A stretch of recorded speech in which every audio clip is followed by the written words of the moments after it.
This is Benchmark Happenings, brought to you by Benchmark Home Loans, with Jonathan Tipton and Steve Reed.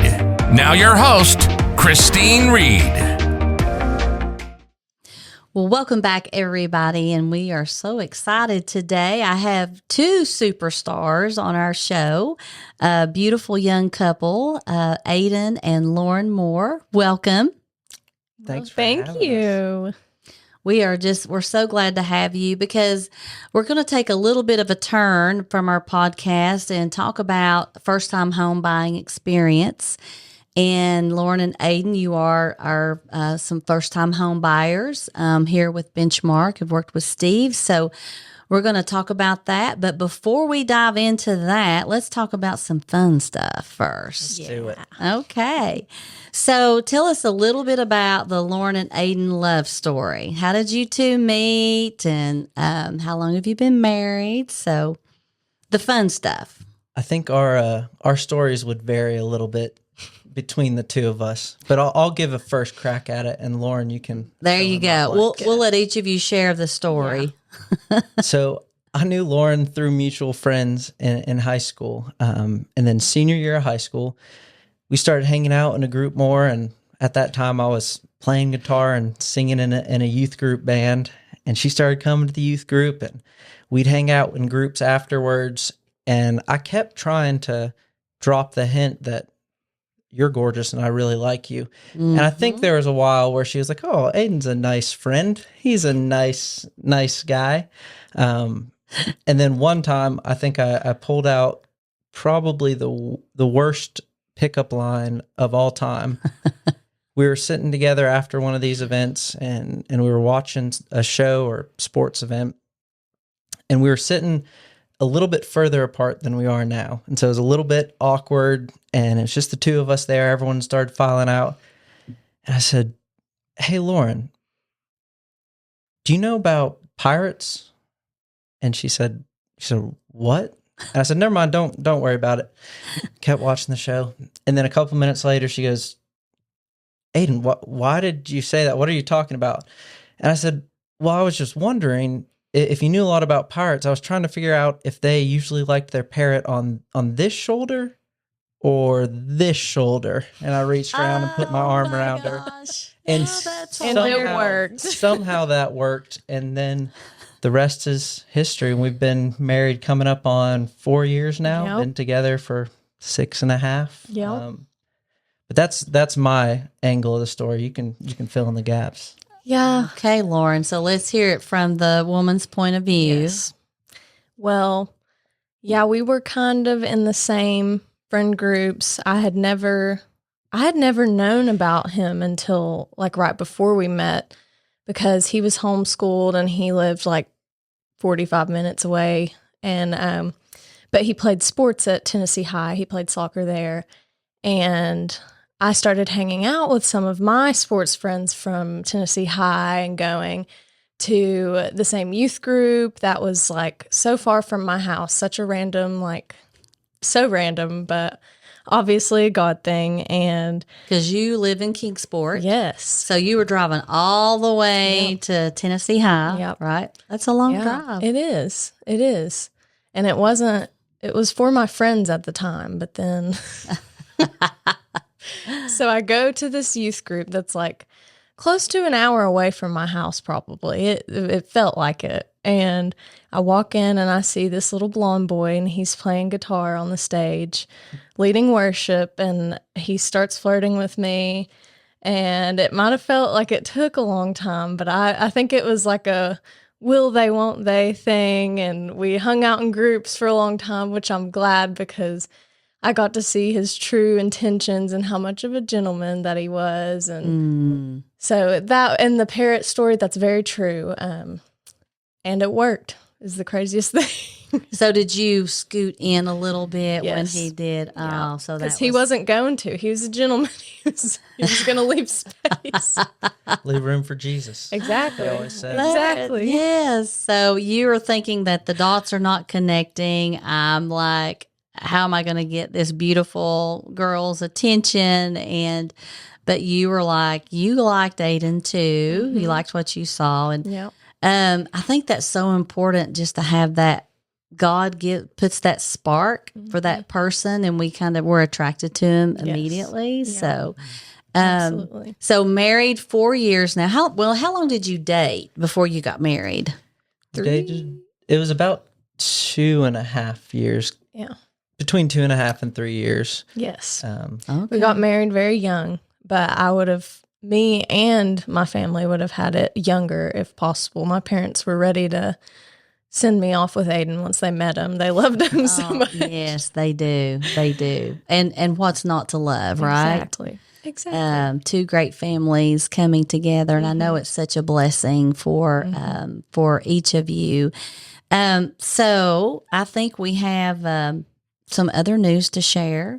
Yeah. Exciting news. Exciting. Yes, we are expanding the Moore family. Yes. Yes. Baby Moore coming in Baby boy. October. Baby boy. Baby boy, October. This is the first. And Yes. so, Lauren, I think it was so funny. You were talking about your cravings. Patterson boy craving. Patterson boy craving the tomatoes. Yes. And the biggest one, the most recent and the most random one, because I've never eaten this. I don't know if I've ever eaten this that I can remember, but a McDonald's cheeseburger. I haven't eaten McDonald's in years, but it was like McDonald's is the way to go now. And if you know, that's 100% a Travis Patterson craving, not an Amy Patterson craving. No. She wouldn't be caught dead. She's like, oh, gross. And Dad's like, yeah, that's a meal of champions right there. There you go. Yes, yes. Amy's kind of that's a snobby thing. I'm not going to eat the fast food. Oh, yeah. Your dad's like, oh yeah, I'm all about it. Good Exactly. stuff. So, Exactly. so when you guys met, I mean, you said you were really young. How old were you when you first met? 17? Okay. Yeah.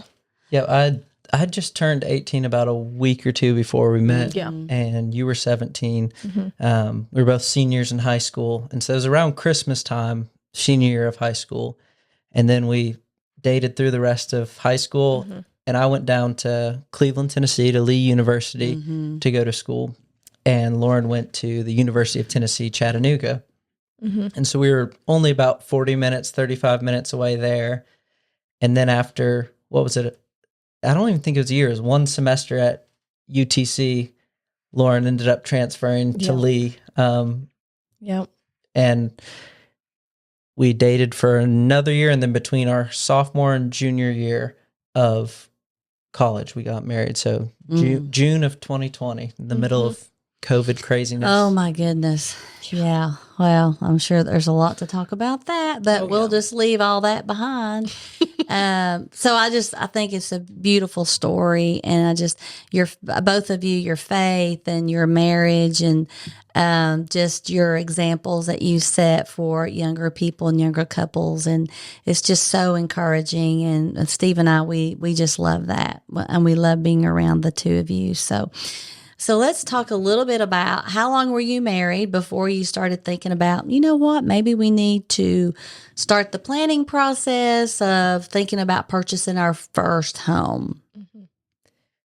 It was probably about 2 years in. So as we got married in college, we knew we wouldn't be in Cleveland, Tennessee forever. So we were staying in apartments at the time. But in the back of our minds, we always knew that the sooner the better to be homeowners. And so we planned our finances accordingly. And kind of from right when we got married, we started saving and setting things aside and kept our eye on things. But then after those 2 years, when we moved back to Kingsport, our general plan was, all right, well, the apartment rates haven't gone crazy yet. Here's a good apartment. Let's get a 1-year lease and just watch the housing market, try to learn a few things, and then we'll reassess from there. And so it was kind of always in the back of our minds, but the real planning and looking ahead really started about 2 years into our marriage when we moved back here.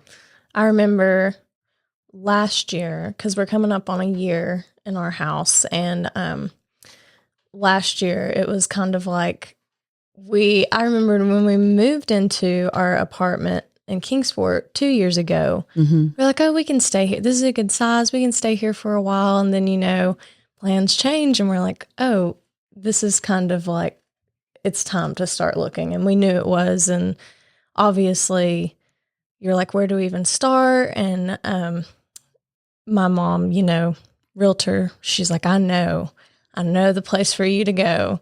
And boy, am I glad, because we were kind of, it's confusing. And, you're like, can we even do this? Should we do this? And it was just an incredible experience, really, truly.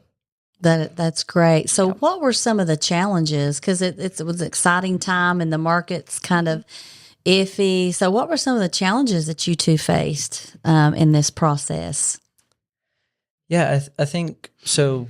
The catalyst for really reaching out to Steve and starting the process was we were coming up on the end of that 1-year lease, and we got the letter in our door that rent prices were going to go up. Oh. And when I started looking at that, and it was a pretty exorbitant amount that it was increasing, and I was like, I know people, probably even my parents, that have mortgages that are less than this apartment. What was your rent going to go up to? It was going to go up about $250 a month, from about $13,500 to almost $1,600 a month. And so at that point, I was like, we've kind of had this plan on the back burner and started looking towards home ownership for a while, but it was a real, kind of spark that now's the time. Yep. And so as we talk about the challenges with it, is most people that I've spoken to or had spoken to at the time about being a first-time home buyer and about the market in general, a lot of those discussions and a lot of the information surrounding first-time home ownership was kind of led by fear, in the sense it was, this is an unknown. This is, mortgage rates are going up or down or sideways. Sure. What are they going to do at the federal level? And there was a lot of uncertainty and fear. And I think in an age where information's at your fingertips online, I didn't know who to trust, because normally I'm pretty good at researching and figuring things out. But I was like, every different article or journal or report is saying 10 different things. And so at that point, I had known Steve for a little while, and I'd heard him come into the office and talk to the real estate agents, and had really admired all the information that he was sharing. And so I reached out to Steve and said, I need more information. I don't know if it's possible here and now for us to, potentially get approved and purchase a home. But could you help me just look at things? And that was the start, and what helped so much, and pull me off my soapbox whenever you want. But what helped so much about going to Steve is it never seemed like the agenda was to just spit out a piece of paper towards me with some numbers, get me to sign a dotted line. It was always education and relationship first. And so after reaching out initially to Steve, he came back, and before he knew anything else about my financial situation, he had a sit-down meeting. I think it was over Zoom, and had a whole presentation of walking through Benchmark's process and giving me really key pointers of information that I didn't know, and really helped me. And so moving from there to the whole pre-approval process into the actual underwriting and close of our loan when we found the home, every step of the way, Steve and the Benchmark team as a whole provided myself and Lauren with valuable information where we felt we were making educated decisions. It wasn't like, here's all you can do, or you can or you can't. It was, here's information. Here's how you can look at things. Here's, pertinent information about adjusters and how they work at the market level. And here's the value of not waiting. The best time to buy a home is today or yesterday. Yes. And showed us the increase in value of land over time, regardless of interest rates. And so I just felt like it was a educational crash course that I really needed and couldn't find elsewhere at the time. So. Yeah, that's awesome. Were you part of those initial meetings, Lauren?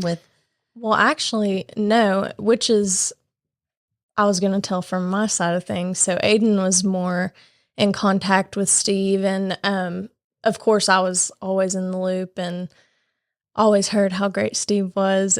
But one of the coolest things from like my aspect of this process was honestly being like less knowledgeable about this process. Of course, it's our first time buying a home and, it's all happening so fast because that was a month before our lease was up when they sent us that. And we were like, and wow. We, of course, I don't think we were going to be homeless at any point, but I think you probably had a place to go. Right, exactly. My mom was like, you could stay with us, but we're like, we would like to find a home. And it was really cool how when we found the home, how fast that process was, but also just feeling so confident and at peace with our decision because how great everybody at Benchmark was, how great Steve was. I was like, this isn't normal, is it? But it's a good thing. This is above average experience for a first time home buyer for sure, especially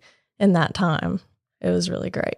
Well, thank you. That's wonderful to hear. And that's the whole goal is step by step, walking clients, families through that process, eliminating the fear and providing that education. And Aiden, you're a CFO, you're a finance guy. So, you look at numbers and things like that. So let's talk a little bit about how important is it of having a great real estate agent to guide you and advise you, when buying a home, because, I know your mom has Conservice Real Estate, her and Bud and Tina, co-owners, wonderful company. And let's talk a little bit about the importance of, having that person that can guide you.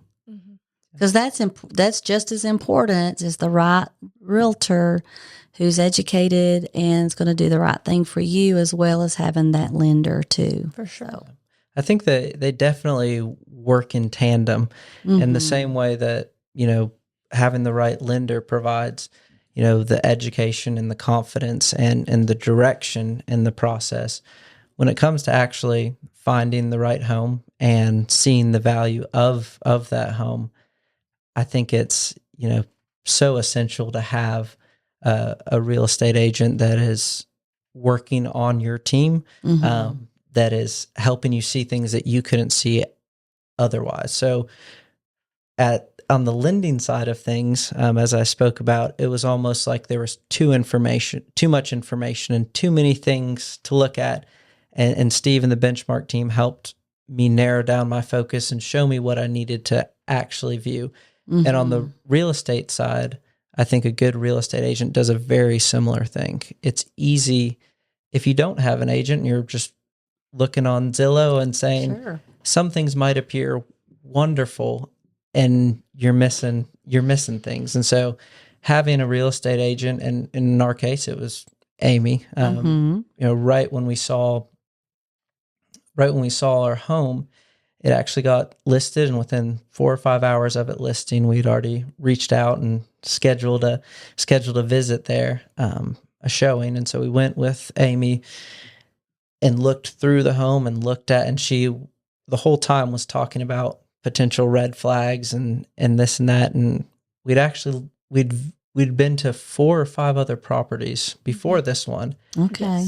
And each time, based on my information and the things that I was looking at, I'd be like, this is perfect. And Amy would walk in and in 5 minutes say, no, here's why. See the way that this crack is in the foundation, because at this angle, it's more vertical than horizontal. That leads to this problem in the future. The repairs on this are, and so just the depth of knowledge of the actual home and property and value therein, as well as contracts and negotiations, and all of that is super important as well. It's just to have a real estate agent and a lender that you trust and are helping hold your hand through the process. It's invaluable. Yeah. Absolutely. I remember one of the houses, it starts to get discouraging, when you go and you look and something, of course, especially the part when we think, oh, this is perfect. And Yes. she's like, there was one of them that she said, oh, they have plugins. They have the Febreze plugins. Like, we need to look in the basement. And there was water in the basement and it was like hiding the smell. Yes. I was like, I would have thought, oh, how nice. They're just, but it's super important, especially I am the type to look through Zillow and be like, oh, this is perfect. And, you need somebody there this is your home that you're going to be living in. And there's some problems that aren't visible, especially to people who aren't knowledgeable about it, or just like as far as location and the value of that. And there's all sorts of things that you don't think about, especially when you're on a little bit of a time crunch with the rent and the lease. And I think about people that buy homes online. They've never seen anything. And just like you said, going through that walkthrough, having your real estate agent point those things out but also to understand what those cracks mean, or the Febreze scents and things like that. I mean, where we walk into it and we think, oh, this place is perfect. I love it, because we'll look at the pretty things and, big, my thing is a closet. You got me a big closet. I'm in love. I would overlook everything else. Yes. So I was talking about things online. It's been said that all lenders are pretty much the same. I'm sure you've heard that a lot. However, once buyers have gone through the process, most agree that, and I think, Aiden, you've already talked about this, that a lender does provide that high-level financial advice. And I think you really talked a lot about your experience with Steve and would make those recommendations to have someone that can lead you through that process and truly look at your financial portfolio. Absolutely. Yeah, for us, it was crucial. And especially, like we've spoke about, and as last time I was here in the role as, CFO of Patterson Homes, and I've got extensive education and experience in the finance world, but it's a whole different animal, the housing market and lending. And so the nuances involved, you really need a lender that can see the things that you can't see, because there's quite a few things that, either I had considered, but had looked at them in the wrong light, or had looked at them from more of, maybe an accounting lens on this end, or maybe a corporate financial end on. And so I think the perspective and the understanding of the financial nuances is invaluable. Once again, it's just so important and was so beneficial to us. And, we hear so much about, people calling, what's your rate? What's your rate? What's your rate? Well, there's so much more to it than a rate, so your experience and what you gained was much more than your rate. Yes. Absolutely. And you can't just get that from, what would you say about people that, a first-time home buyer that would look at an online lender? What would be your advice to that young couple, or anyone really, if they're looking at, Rocket Mortgage or all those that are online lenders? What would be your suggestion after you've had your experience? Yeah, my suggestion would be, it needs to be someone in person that you trust. And if you're in the Tri-Cities, in my opinion, it has to be Benchmark, but that's just me. The value of the relationship that was built in the process and the trust built there. Because in business as a whole, but especially when it's this personal and about your family and your future and this big of an investment, there has to be a relationship and there has to be trust. And so on top of all of the additional benefits that we've already spoke of and the nuances that come from meeting with Steve and having the personal connection, there's also just the base level of relationship and trust that, gave us so much confidence throughout the process, because it's a big, scary thing for a lot of people. And I know for us, as we started down this road, it was scary and intimidating, but through the relationships built and the trust built and all the information we learned, it gave us so much peace and confidence. Exactly. I would say, for everybody, but especially young people, especially first-time home buyers, whenever you're going through, like you said, Aiden works with numbers. This is like, I can always just rely on Aiden to be that person, but we were in need of somebody, not just somebody online, but somebody, a real person that we build that relationship and it puts us at ease. And now, like, even after this process, we're like, we have no doubt, next house, anything, like, we know who we're going to, we know who we're sending people to, just because of that relationship and the peace. Like Steve wouldn't lead us in the wrong direction. Same goes with the right realtor. Yes. You develop that relationship and they want the best for you and your family, and you don't get that, online. And you know what? And you miss the joy that we gain from life through those relationships that are built. Yeah. And when it's an online transaction, or if it's just, video calls and things like that, if you can't pick up the phone and call your realtor to say, hey, I've got this question, and have that comfort level to know you can pick up the phone and talk to a real person without having a recording, that's so valuable. And it does provide kind of decreasing that anxiety level and give you that peace. And we all need that peace, right? So what suggestions would you give to a first-time home buyer starting the process, thinking about it? What would you say to them?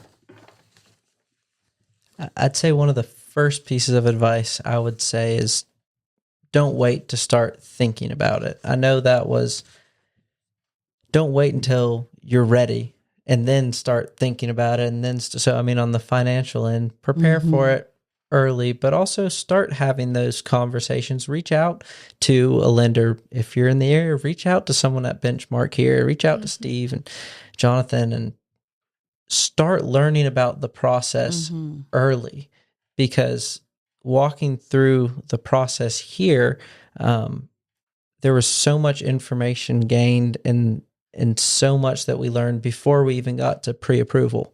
And so I'd say the earlier the better. And the only way you can really find reliable information and knowledge and grow in the ways that you need to grow to appropriately view the process of first-time home buying is through talking to someone who has the knowledge and experience. And so, that would probably be the number one thing is don't wait, start now, reach out, learn what you can. So when the time comes that you're ready, or there's the perfect home out there for you, or your financial situation is where it needs to be, you've already done a lot of the legwork early.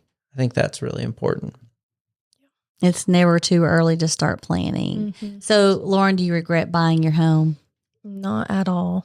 I think, first of all, with the kicks of all the, we're not renting anymore. I can paint a wall and do this in a day. There was one day that I actually painted a room and then painted it back to what it was before Aiden got home.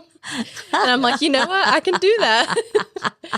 But that's definitely been like, as we prepare to grow our family, and it's so nice to have a home that's perfect for us in this season, and we don't regret it at all. And we know that there's value in that in the home, and it's just nice to own this piece of property, and we definitely don't regret it.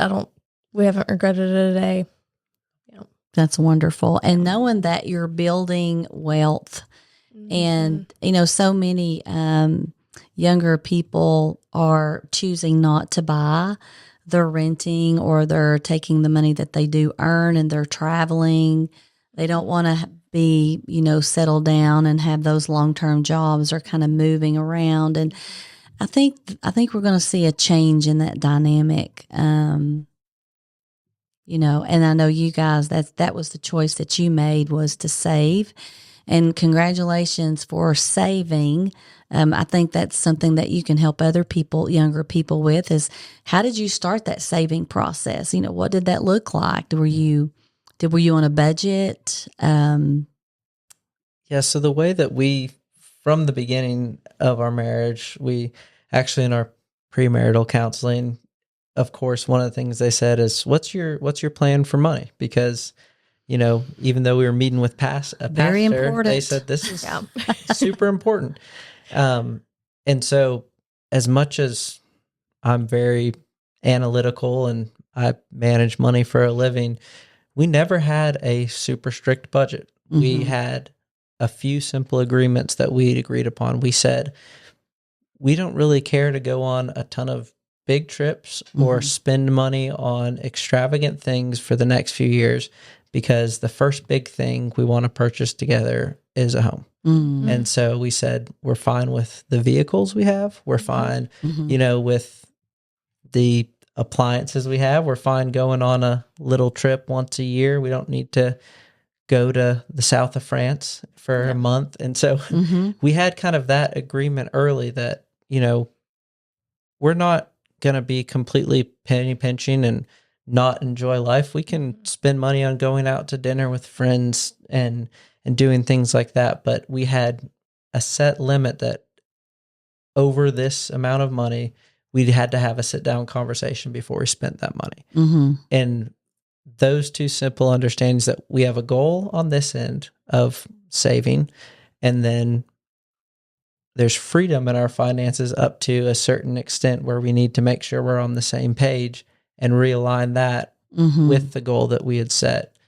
And that really eased so many problems and prevented so many disagreements, because we were on the same page. And we didn't even have to have a super crazy strict budget, and we just lived within our means and knew that our goal was out here. And so every time that we made a decision to not do something that would be a little bit extravagant or splurge a little bit, we knew that was helping us reach this goal quicker.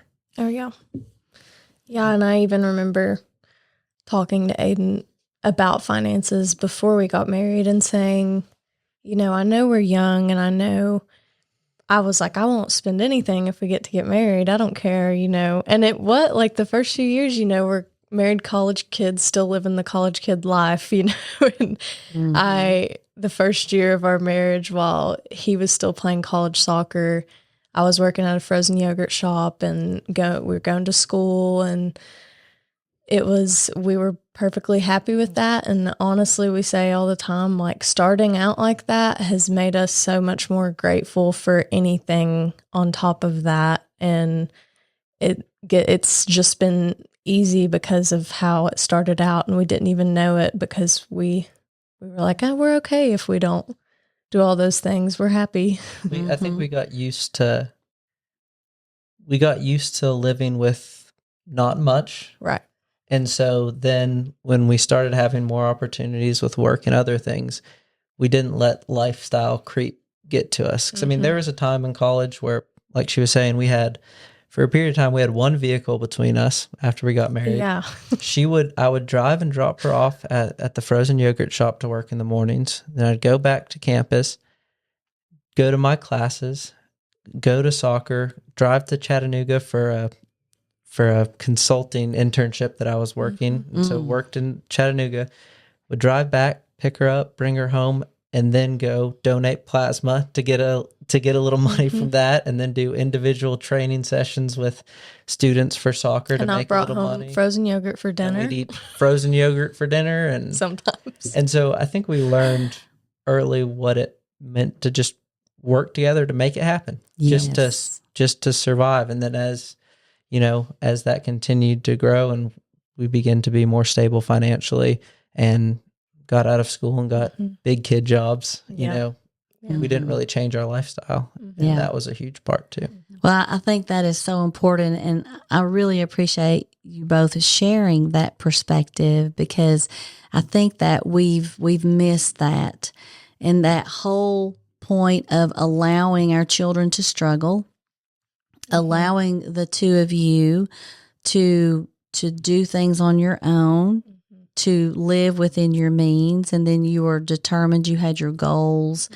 There's a lot of wisdom in that, and God just has used that to grow the two of you and to where you're stronger.